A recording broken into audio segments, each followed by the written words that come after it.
Hello students, मैं हूं Ankit Tiwari from arise academy. आ गया हूं आपके लिए आगे की वीडियोस लेके।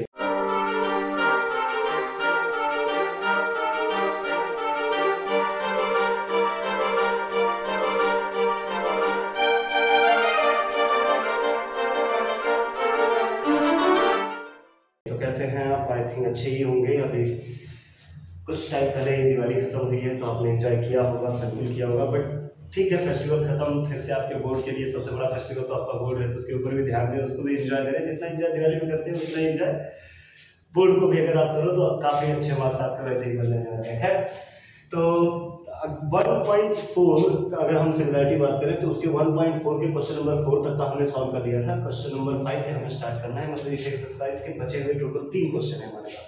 Question number 5, question number 6, question number 7। तो उन तीनों को भी हम सॉल्व करते हैं। बहुत इजी क्वेश्चन है, कुछ ज्यादा टफ नहीं है। हमने पढ़ा हुआ है theorem of areas of similar triangle, ये हमने पढ़ लिया। तो बहुत सारी चीजें हमने पढ़ी है, उन्हीं सारे कंसेप्ट का हमें यूज करना है और यहाँ पे अप्लाई करना है। तो टाइम ना गवाते हुए डायरेक्टली हम स्टार्ट करते हैं क्वेश्चन के लिए। बट एक बात और कि चैनल को सब्सक्राइब और लाइक करना ना भूलें। So let's start.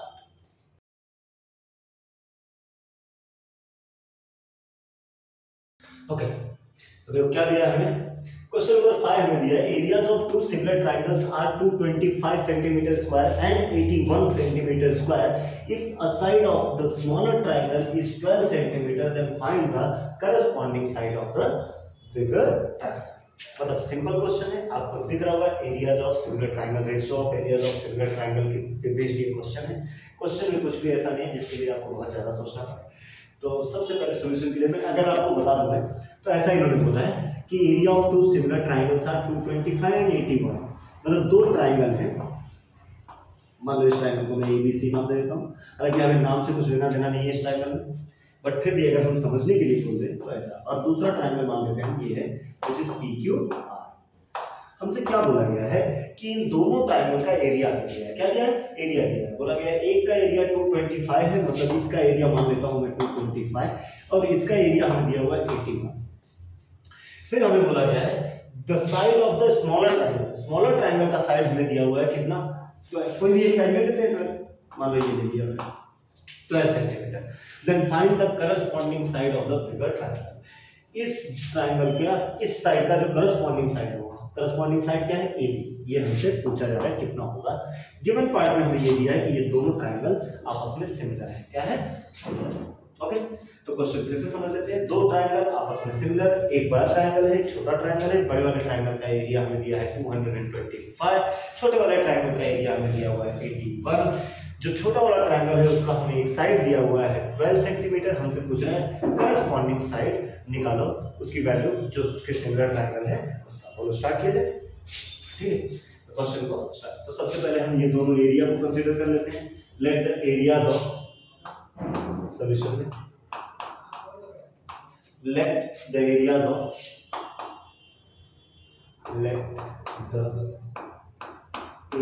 of similar triangles are A1 and A2। हमने क्या कंसीडर कर लिया कि जो दो ट्रायंगल हैं इनका एरिया मान लेते हैं हम, एक का A1 and A2 and their corresponding sides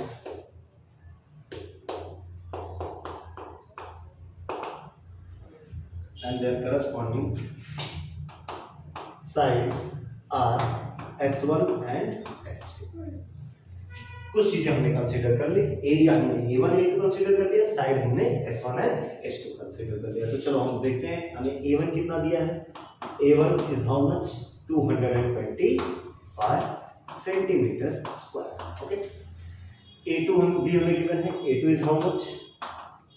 81 centimetre square. Okay, हमें दिया है एक साइड हमें दिया हुआ, कौन सा?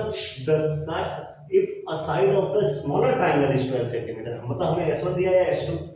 अगर हमने बड़े वाले ट्रायंगल का एरिया A1 माना है तो छोटे वाले ट्रायंगल का एरिया A2 हो जाएगा। तो बड़े वाले ट्रायंगल का साइड क्या होगा? S1 और छोटे वाले ट्रायंगल का साइड क्या हो जाएगा? S2। तो हमें S2 is given what? 12 centimetre and we need to find out S1 is equal to question. ठीक है, ये हमें फाइंड आउट करना है। ना, जो हमें पता है उसके हिसाब से हम चलते हैं। तो हमें क्या पता है कि एरिया ऑफ ट्राइंगल 1, या फिर मैं डायरेक्टली ऐसा लिख दूं A1 upon A2 is equal to S1 square upon S2 square result ratios of areas of similar triangle, ratios of areas of similar triangles, ये हमारा रीजन हो गया। तो डाउट नहीं ना, सारी वैल्यूज हम रख देते हैं। अच्छा, इसके बारे में कुछ ज़्यादा डिस्कस करने की जरूरत नहीं, इसके पहले भी हमने कुछ जो वीडियोस हैं उनमें थ्योरम के साथ तो हमने एकदम अच्छे से डिस्कस किया है कि ये कहाँ से आ रहे हैं, क्या है। कुछ वैल्यूज हैं जो हमें दी हुई है उनको रख देते हैं। What is A1 225, what is A2 81, what is S1 find out करना है, व्हाट इज S2 12। रख लिया।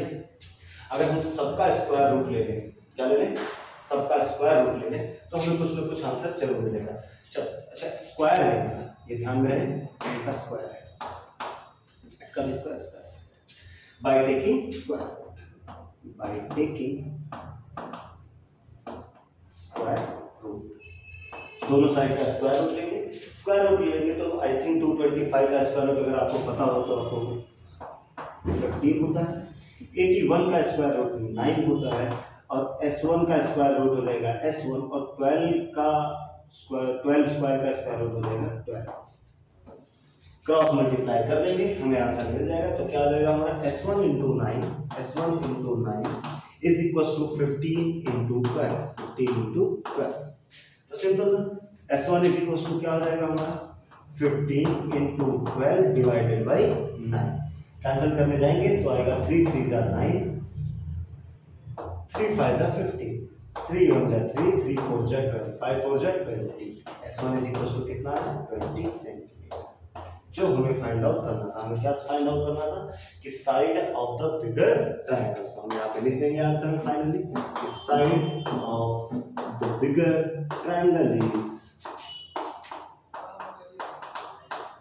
20 सेंटीमीटर, और ये है हमारा रिक्वायर्ड आंसर। समझ में? तो ये था आपका क्वेश्चन नंबर 5। इसके बाद हमें स्टार्ट करना है क्वेश्चन नंबर 6। तो एक बार आप इसे अच्छे से देख ले। लेकिन मैं एक चीज बता दूं कि ये डायग्राम आपको ड्रॉ करने की जरूरत नहीं है। यहाँ मैंने ABC या PQR के नाम से लिखा है, बट इसका कोई नीड नहीं है। अगर आपको ये चीजें समझ में आ गई, आप खुद को समझने के लिए एक बार बगल में ड्रॉ कर सकते हैं, उसमें कोई इशू नहीं है। ठीक है, तो जल्दी से आप इसे राइट डाउन करें, कॉपी करें, छाप लें, फिर हम बढ़ते हैं आगे नेक्स्ट क्वेश्चन की तरफ, which is question number 6।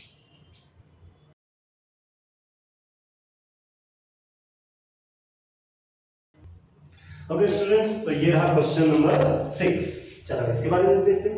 Again वैसा ही कुछ क्वेश्चन है, इजी क्वेश्चन, जो पूछा जाएगा, जो देखना है वो हम बाद में देखेंगे। पहले क्वेश्चन को हम समझ लेते हैं क्या क्या है। दिया है triangle ABC and triangle DEF are equilateral triangle. सीधी सी बात है, अगर दो इक्विलैटरल ट्रायंगल है तो आपस में सिमिलर होंगे, ये तो आपको पता होना चाहिए, बिकॉज उनके सबके एंगल 60 60 60 60 60 60। तो दोनों ट्रायंगल क्या होने वाले हैं, सिमिलर। मतलब एक चीज तो इन्होंने यही बता दी।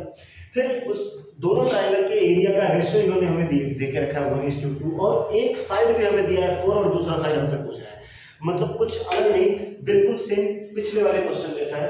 जो लास्ट क्वेश्चन हमने सॉल्व किया बिल्कुल वैसा ही क्वेश्चन है, बस उसमें हमें ट्रायंगल 1 ट्रायंगल 2 नाम दिया था, यहाँ पे ट्रायंगल का इन्होंने बराबर नाम दे दिया है ABC एंड DEF। तो एक काम करते हैं, मैं ABC और DEF पहले यहाँ पर नाम लेता हूँ। मान लेते हैं ये एक ट्रायंगल है ABC, दूसरा एक ट्रायंगल है PQR।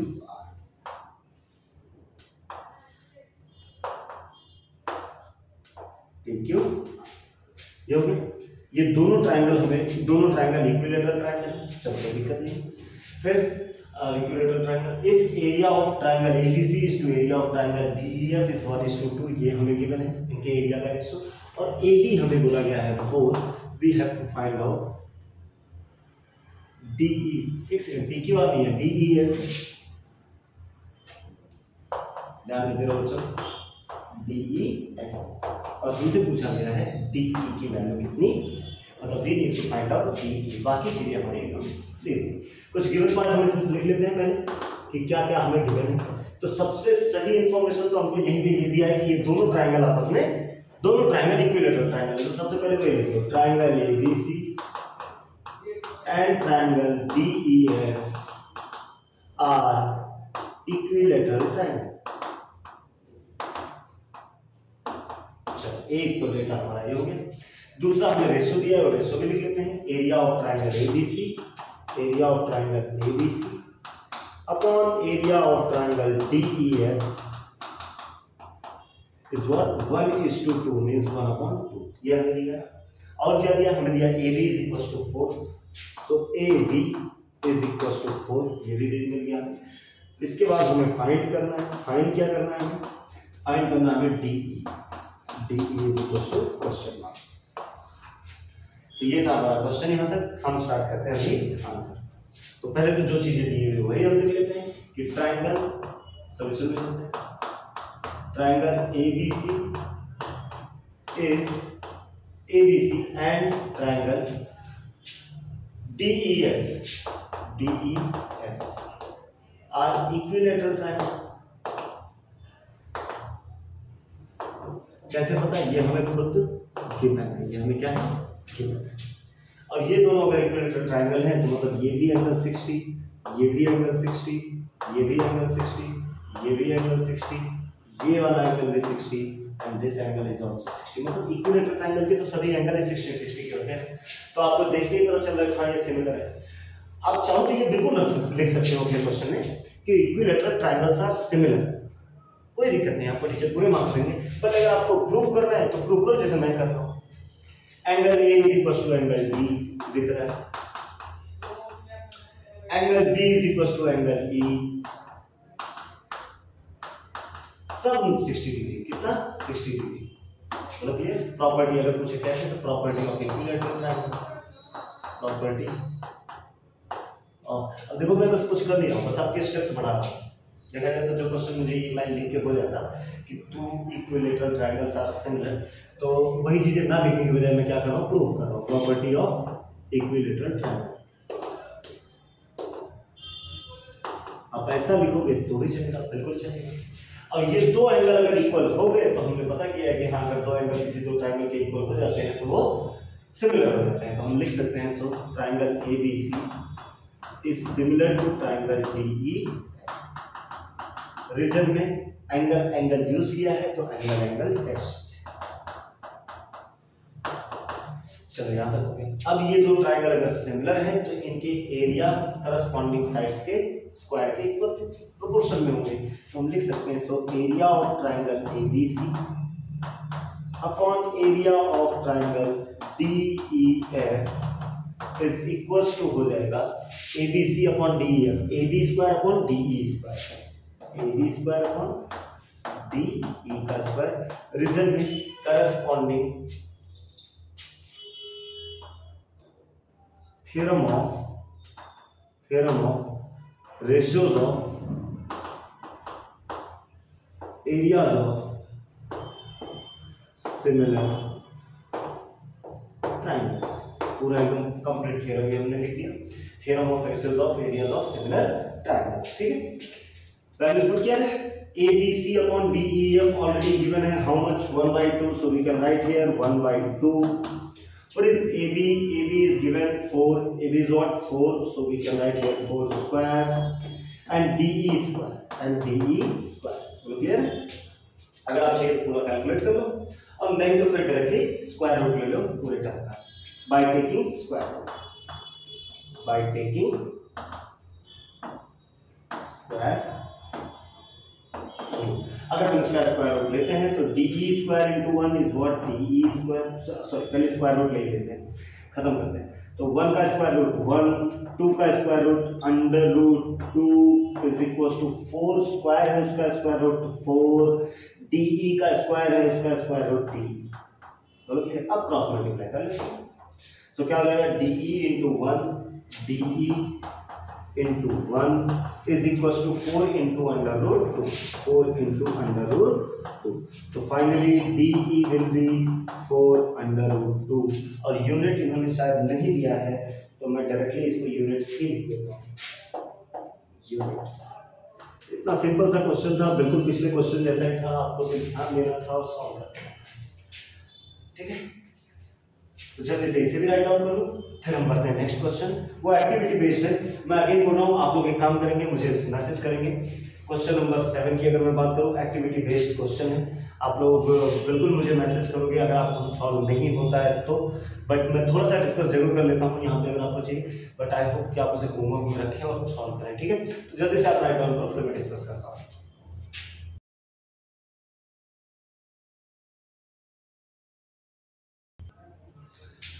ओके स्टूडेंट, तो ये रहा आपका क्वेश्चन नंबर 7, जिसका मैंने सिर्फ डायग्राम ड्रॉ किया है।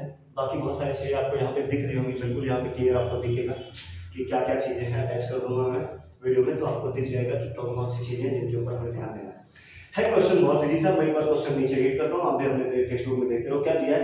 In the adjoining figure segment PQ and DE are parallel, PQ and DE both are parallel. उसके बाद हमें दिया है कि area of triangle PQF is equal to 20। PQF इसका जो एरिया है वो 20 है, और हमें दिया है PF is equal to 2DP, PF is equal to 2DP, PF जो है वो DP का डबल है, ये भी हमें गिवन है। Then find the area of quadrilateral DPQE, DPQE मतलब ये जितना इंफॉर्मेशन हमें दिया है, इन इंफॉर्मेशन का यूज करके हमें क्या यूज करना है? एरिया फाइंड आउट करना है इस क्वाड्रिलेटरल का, इसका this area we need to find out, ठीक है। तो सॉल्यूशन में चलते हैं, कुछ चीजें उन्होंने दी है, देखते हैं क्या क्या भरना है हमें। सबसे पहला पॉइंट उन्होंने ये दिया है कि सॉल्यूशन में कि area of triangle PQF is equal to 20 square units, PF is equal to 2DP, ये तो गिवन है, तो आगे की रीजन में भी दिया हुआ है। Let us assume DP is equal to x, ये भी आपको दिया हुआ है, मतलब DP को उन्होंने x कंसीडर कर लिया है, ये भी आपको दिया है। फिर उन्होंने बोला what PF is equal to, अगर DP का डबल PF है और ये x है तो ये कितना बना? अपने आप 2x हो गया। चलो ये भी हमें डेटा मिल गया है। उसके बाद नेक्स्ट लाइन में इन्होंने बोला है DF is equal to DP plus PF, DF is equal to DP plus PF। देखो ध्यान समझो, ये वाला पार्ट DF अगर मैं आपको बताऊं तो DF is equal to DP plus box बना के दिया है आपको, बॉक्स बना के दिया गया है, मतलब दूसरे वाले में पहला वाला फिर क्या करोगे आप? PF, DF यहां से यहां तक DF इज इक्वल टू क्या होगा? DP plus PF plus PF। तो पहला वाला जो अगर मैं बोलूं आपको फर्स्ट जो फिल करना है वो है PF, क्या फिल करना है? PF आपको फिल करना है, यहाँ पे ऑलरेडी सब कुछ आपको मिल जाएगा, so don't worry for that, okay. Is equal to अच्छा DP मैं पूरा ही लिख देता हूँ, DF is equal to DP plus PF is equal to DP plus PF। DP कितना है? x, PF कितना है हमारा? 2x, टोटल कितना हो गया? 3x। तो हम देख लेते हैं हमें इसमें भरना क्या क्या था, सब करना है। कौन कौन सा? एक तो ये PF हमारा बॉक्स में था, x हमारा बॉक्स है और 2x भी हमारा बॉक्स है, और ये मिला के 3x हुआ, ये हमें ऑलरेडी गिवन है। फिर हमें दिया है triangle FDE and FPQ, FDE and FPQ, कुछ एंगल्स के बारे में दिया है। FDE बोल रहा हमसे ये एंगल इक्वल है किसके? तो इसके इक्वल करस्पॉन्डिंग एंगल, कौन सा एंगल? करस्पॉन्डिंग मतलब दूसरे वाले में जो आपको भरना है वो भरना एंगल FPQ। मैं यहाँ लिख देता हूँ और सामने ही आपके पास क्वेश्चन रहेगा, कोई दिक्कत नहीं। तीसरा हमें क्या भरना है? उन्होंने बोला FED, तो ये एंगल किसके इक्वल होगा बच्चों? इसके इक्वल होगा। अगेन करस्पॉन्डिंग एंगल बता FQP, हमें दूसरी बार भरना है FQP, ओके, ये भी हो गया। फिर हमसे उन्होंने बोला कि FD और इससे ये ट्रायंगल और ये दोनों ट्रायंगल क्या हो गए? सिमिलर हो गए, सिमिलर हो गए। उन्होंने बोला FDE अपॉन EPQ का स्क्वायर इज इक्वल टू, चौथा FDE एंड FPQ का square is equal to DF square upon PF square. ये भरना है आपको नेक्स्ट वाले पार्ट में, ये बॉक्स में ये भरना है, which is equal to 3x square. DF आपको पता है DF आपका 3x है तो 3x स्क्वायर, और PF आपका 2x है तो 2x का स्क्वायर। कैलकुलेट करोगे तो आएगा 9/4 और into area of triangle FPQ, बढ़ते बढ़ते आप चाहोगे तो आएगा 9/4 into area of triangle FPQ का हमें शायद एरिया गिवन है, कितना है? यस 20 हमें दिया हुआ है, तो फिफ्थ वाले में हमें क्या पुट करना है? 20, ठीक है। 20 पुट करना है, उनको कैलकुलेट करोगे तो आपका आंसर इसी के सामने कितना आएगा 45 स्क्वायर यूनिट। क्यों? क्योंकि सिंपल सी बात है, अगर कैलकुलेशन हम देखें इन्होंने जिस तरीके से हमें बता रहे हैं 9/4 × 20 अगर आप करोगे तो 4 1 जा 4 5 जा 20 9 5 जा 45 जो मैंने यहाँ पे लिखा है। तो आपको ये ध्यान में रखना है। फिर उसके बाद इन्होंने हमें क्वाड्रिलेटरल का एरिया निकालने के लिए बोला है, उसके लिए कुछ हमें दिया हुआ है triangle of area of triangle FDE पूरे का एरिया माइनस FPQ। तो FDE का हमारा आंसर कितना आया 45 आया, माइनस FPQ का पहले से ही हमारे पास कितना था 20, तो इसके बाद हमारा डायरेक्टली आंसर आ जाएगा 45 माइनस 20। तो लास्ट वाले पॉइंट में आपको करना है 25 सेंटीमीटर स्क्वायर। ये रहा आपका पूरा का पूरा क्वेश्चन, इससे ज्यादा इस क्वेश्चन में कुछ है नहीं। मैं अगेन बोल रहा हूँ, आप जरा ध्यान से देखना, यहाँ पे मैंने लिख तो भरे दिया है कि क्या क्या है। आपको यहाँ पे क्वेश्चन दिख रहा होगा, मैं साइड हट जाता हूँ, आप क्वेश्चन देखो, यहाँ पे अच्छे से समझो कि क्या है, कैसे कंपेयर करके हमें सॉल्व करना है, ठीक है। तो इस लेक्चर के लिए, इस वीडियो के लिए इतना ही। मिलते हैं इसके आगे के लेक्चर्स के साथ इन द नेक्स्ट वीडियो। तब तक के लिए अपना ध्यान रखें और पढ़ाई करते रहें, ढंग से पढ़ाई करते रहें, थोड़ा सीरियस हो जाए, अपने बोर्ड को देखें, कुछ ज़्यादा ही कैजुअल ना ले, इधर उधर घूमना बंद करें, बाकी चीज़ों पर ध्यान देना भी थोड़ा कम करें। उनके लिए टाइम आएगा तो उनके ऊपर आप बिल्कुल ध्यान दीजिएगा, नहीं भी ध्यान दोगे अपने आप ध्यान चला जाएगा। सो डोंट वरी, मिलते हैं in the next video. Channel को सब्सक्राइब करना ना भूलें। Bye bye, take care.